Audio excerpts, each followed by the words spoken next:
It's been an exhausting few days for a group of runners, but they were traveling with a purpose. They arrived in Mobile today after a long trip from the St. Jude Children's Research Hospital in Memphis by foot. Fox 2 News reporter Paige Malone was there as they reached their final destination, Battleship Park.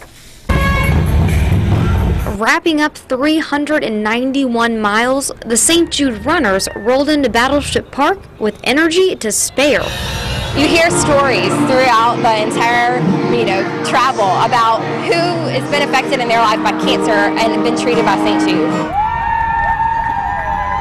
The group of 39 runners got a grand send-off from St. Jude Children's Hospital in Memphis on Wednesday. All the kids were out there to see us off, and it was an amazing event. Since then, they have had a runner on the road around the clock. This was home for the runners for the 4 days while they were on their way to Mobile.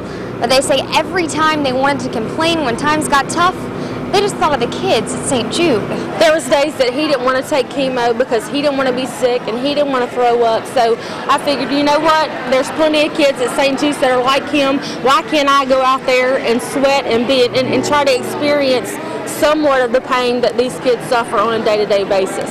For Jessica Wickel, this was the least she could do for the hospital that gave her the greatest gift. So without St. Jude's, my son would not be alive today.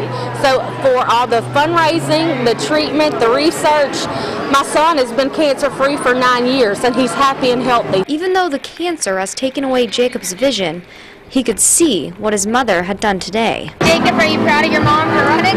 Yes, ma'am. The runners raised over $80,000 for the hospital, which means a lot for the more than 70 kids from the area that are currently being treated there. For now, it takes about $1.2 million a day to run St. Jude Hospital and the affiliates that we have.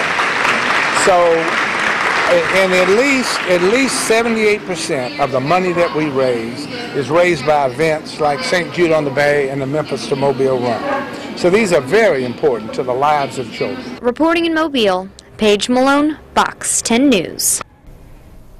The runners ran in shifts of 2 or 3 across Tennessee, Mississippi, and Alabama. The run has raised around $160,000 for our local St. Jude's patients in its first 2 years.